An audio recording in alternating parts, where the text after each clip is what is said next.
What if the person you love the most is already nearing the end of their journey, and you don't even realize it? Not because you're not paying attention, and certainly not because you don't care, but because the signs are quiet. They don't shout.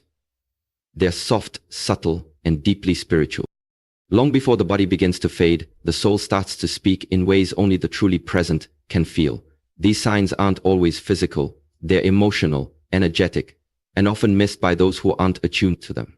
Only those who are awakened in heart and spirit can recognize their presence. This isn't meant to create fear. It's about becoming more aware. It's about choosing love, presence, and respect for the delicate space between holding on and letting go.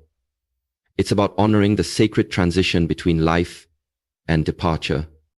In this video, I'll be sharing 5 hidden signs that may indicate an elderly loved one is living their final year. The intention isn't to frighten you, but to gently prepare you, to bring you into a deeper state of awareness, and most importantly, to remind you that your presence, your full, loving, undistracted presence, is the most powerful gift you can offer someone who may not have much time left.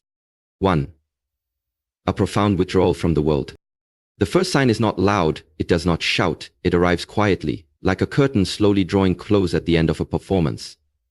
A person nearing their final year often begins to withdraw, not out of bitterness, but out of instinct. They may no longer find joy in conversations, they may forget to call, or they may sit for long moments, silently watching the world as if they are saying goodbye with their eyes. You may notice they stop attending social events, skip favorite meals, or prefer to rest instead of walk. These are not acts of laziness. They are the soul's preparation.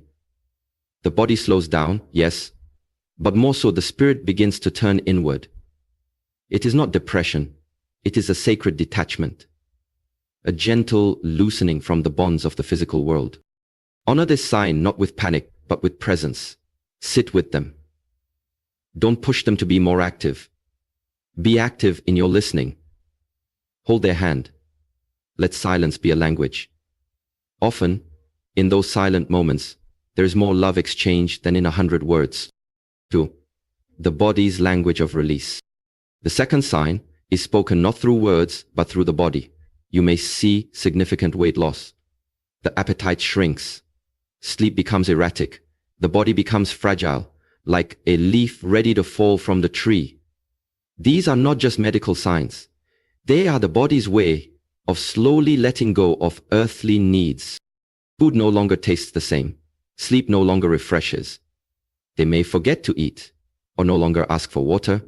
They move less, and when they do, it may be slow, as if each step is measured, deliberate, meaningful. Even digestion slows. And chronic illnesses may suddenly become worse, or strangely seem to disappear. The body begins to prepare itself for something sacred, the transition from form to formlessness. If you see these changes, do not meet them with fear, meet them with reverence. Help, but do not smother. Be close, but do not cage them. Allow the body to do what it instinctively knows how to do. Release. The greatest act of love in such times is often non-interference, combined with gentle care. 3. Sudden bursts of clarity or energy. This is perhaps the most misunderstood sign, the unexpected surge. Many nearing their final year experience what appears to be a mysterious return of energy. They may laugh more, talk more, or suddenly remember old stories with perfect clarity. Some even plan future events or ask to visit old places they once loved. You may think they are getting better, but this is not always the case. In many traditions, this is called the final bloom. It is the spirit gathering its last light, shining it outward one final time before retreating completely. Like a candle flaring up before going out, the soul wants to express, to finish, to give a final gift. Do not be confused. Be grateful. This moment is not a sign of recovery, but a rare blessing. Listen closely. Let them speak. Let them guide you. This is when many share their deepest truths, when secrets are released, when forgiveness is offered, when wisdom pours out like a river. Do not dismiss these moments as random. They are sacred. 4. The return to the past. The fourth sign is the time travel of the heart and mind. Elderly individuals near the end often begin to revisit their past, not randomly but with a certain rhythm. They may talk about childhood as if it happened yesterday. Long forgotten names and events return with vivid emotion. They may speak of lost siblings, first loves, or old homes with tears in their eyes or laughter on their lips. This is not confusion, it is preparation. The soul is remembering where it came from. The mind is aligning the story of a lifetime into one final, cohesive arc. This is often mistaken for dementia, but listen closely. There is coherence in this journey. There is design. It is the spirit gathering itself before the final departure. In such moments, do not correct, do not pull them back to the present, go with them, ask questions, be a companion on that final walk down memory lane. You will be amazed at what you learn. Not just about them, but about life, resilience, and the strength of the human spirit. 5. A gentle readiness and peace. And finally, the fifth sign, perhaps the most difficult to recognize, but the most powerful of all. A profound peace, a stillness, a sense of completion. They may speak less, but their eyes seem to say, I'm ready. They may smile for no reason. They may look past you, as if seeing something or someone far away. There is no fear, no anxiety, just acceptance. The soul, wise beyond the mind, knows when it is time. This acceptance is often more peaceful than we expect.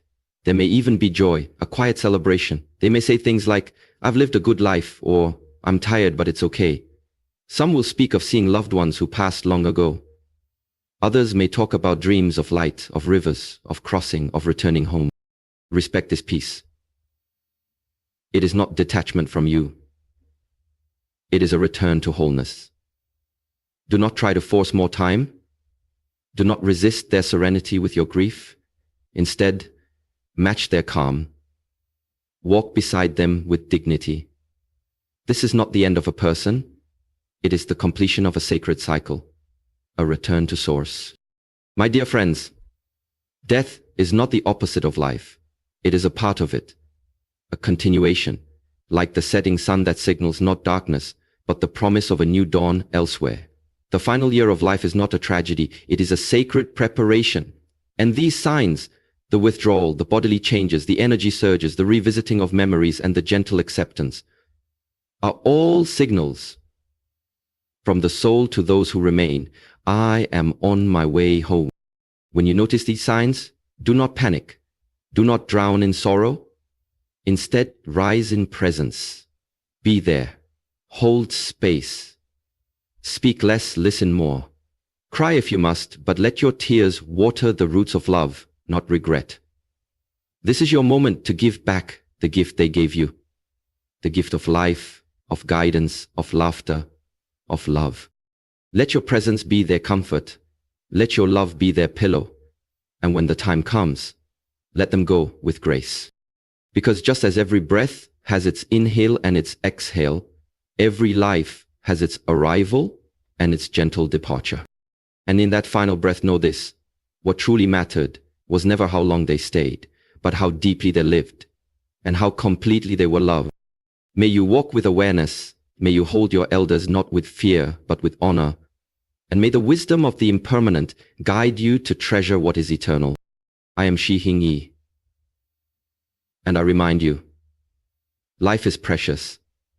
Every moment is a gift. Cherish it. And when the time comes, release with love.